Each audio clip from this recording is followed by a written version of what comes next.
अगले और पिछले जन्म के बारे में जानने की उत्सुकता अधिकांश लोगों में होती है। इसे जानने के कुछ तरीके धर्म पुराणों में बताए गए हैं। इस जन्म में मनुष्य योनि मिलने का अर्थ यह नहीं है कि अगला जन्म भी इसी योनि में मिलेगा, क्योंकि जीवन मरण और अगला जन्म सब कुछ कर्मों के आधार पर ही तय होता है। गरुड़ पुराण में मनुष्य के हर कर्म का लेखा जोखा दिया गया है, जो न केवल उसके पाप पुण्य का निर्धारण करते हैं, बल्कि मरने के बाद मिलने वाली सजा और अगले जन्म की योनि के बारे में भी बताते हैं।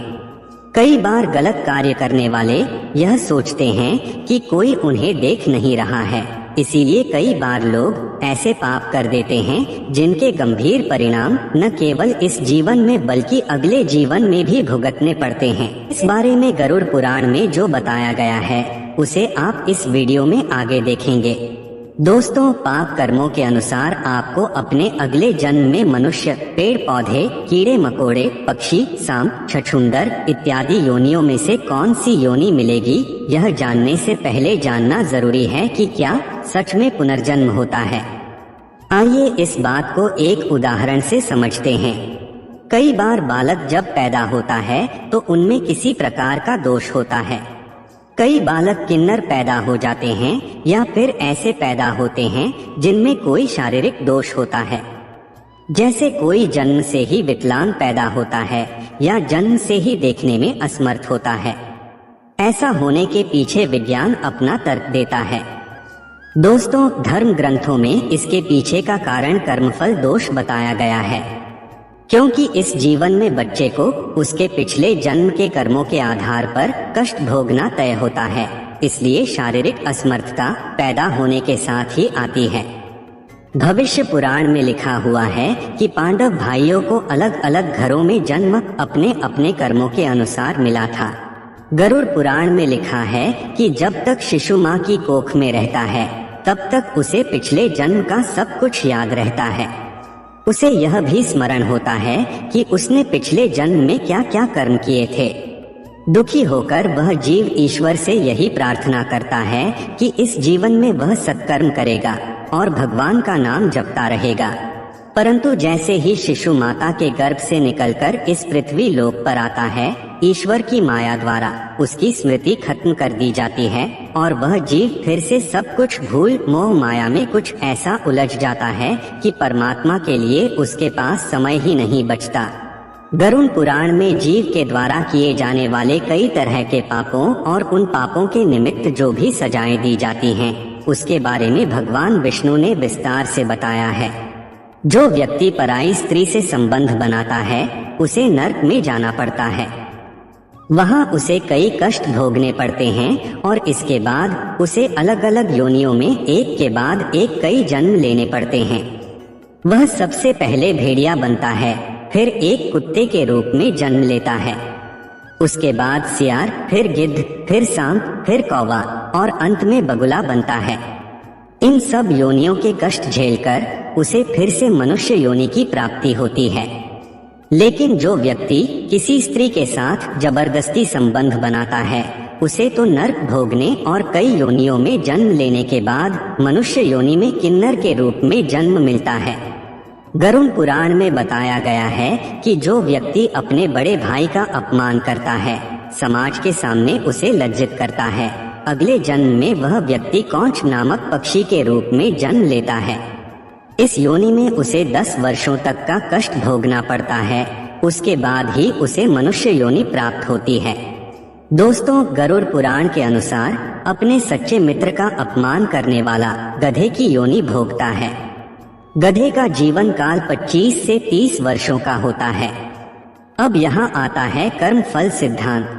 अगर आपने अपने मित्र को इतना कष्ट दिया है कि उसे सारी उम्र पीड़ा भोगनी पड़ती है, तो समझ लीजिए कि 25 से 30 साल गधा बनकर अगले जन्म में अपने मालिक का अत्याचार सहेंगे।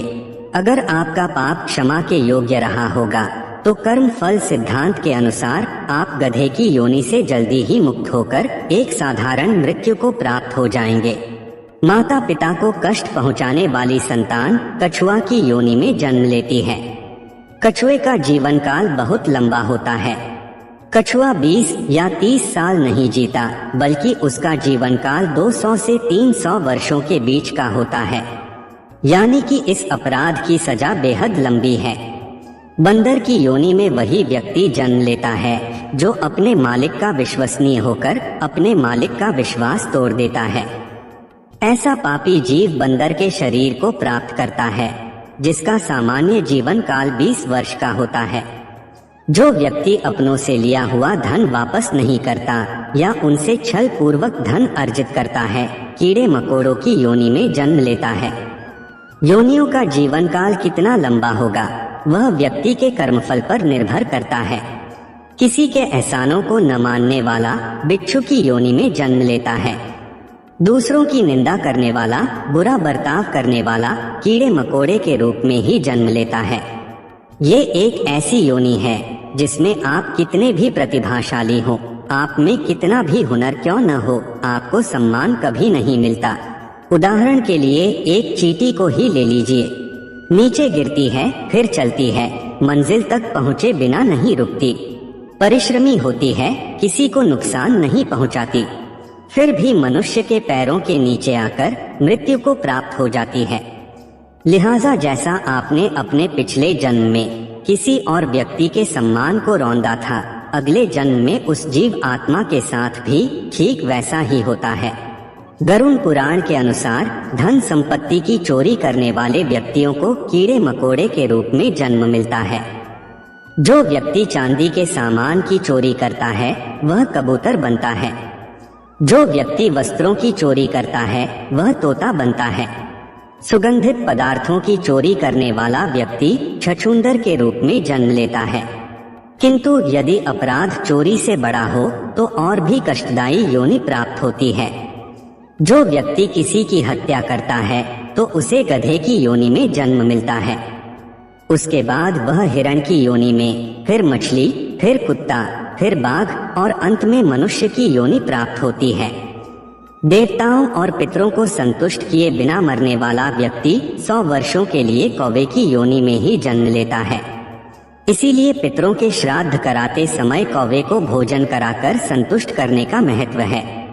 कौवा की योनि के बाद मुर्गा और फिर 1 महीने के लिए सांप की योनि में रहने के बाद ही उसके पापों का अंत होता है और उसे मनुष्य योनि में जन्म मिलता है। गरुड़ पुराण के अनुसार दूसरों के लिए अच्छा सोचने वाला, धर्म को मानने वाला, धार्मिक ग्रंथों में विश्वास रखने वाला, पशुओं से प्रेम रखने वाला, माता पिता का आदर सम्मान करने वाला, अपने गुरु के द्वारा बताए गए मार्ग पर चलने वाली जीव आत्मा स्वर्ग में जाती है और अपने लिए मोक्ष के दरवाजे खोल लेती है। हम सबको इस धरती पर अलग अलग योनियों में तब तक जन्म लेना पड़ता है जब तक कि हमको मोक्ष की प्राप्ति नहीं हो जाती। लेकिन दोस्तों, यहाँ एक प्रश्न और उठता है कि जब हम अपने पाप कर्मों के अनुसार नरक की सजा भोग लेते हैं तो पुनर्जन्म में सजाएं क्यों मिलती हैं? इस प्रश्न का उत्तर भगवान विष्णु ने पक्षीराज गरुड़ को गरुड़ पुराण में स्पष्ट बताया है। गरुड़ पुराण में लिखा है कि कई बार जीव आत्माओं के कर्म इतने बुरे होते हैं कि जीवात्मा को नरक में यातनाएं तो भोगनी पड़ती ही है, लेकिन अगले जन्म में भी इन कर्मों का बोझ ढोना पड़ता है। जैसे कि किसी महिला के साथ दुष्कर्म करने वाली पापी आत्मा अगले जन्म में किन्नर के रूप में पैदा होती है। इसे हमारे धार्मिक ग्रंथों में कर्म फल का सिद्धांत कहा गया है, यानी कि जैसी करनी वैसी ही भरनी। इस कर्म फल सिद्धांत के अनुसार अगर पाप बड़ा है तो सजा लंबी मिलेगी और अत्यंत दुखदायी भी होगी, और यदि पाप कर्म सामान्य है तो सजा भी कम होगी। दोस्तों, अब आपको भी समझ आ गया होगा कि मनुष्य योनि कितनी दुर्लभ है। इसलिए यदि आप पुनः मनुष्य की योनि में जन्म लेना चाहते हैं या जीवन मृत्यु के इस कर्म चक्र से निकलना चाहते हैं तो इस जन्म में अच्छे कर्म और ईश्वर की भक्ति करें। दोस्तों, आपको इन योनियों से डरने की जरूरत नहीं है। यदि आप अपने विवेक से अच्छे कर्म करेंगे, ईश्वर का प्रतिदिन स्मरण एवं आभार व्यक्त करेंगे तो आपको इन योनियों से नहीं गुजरना होगा।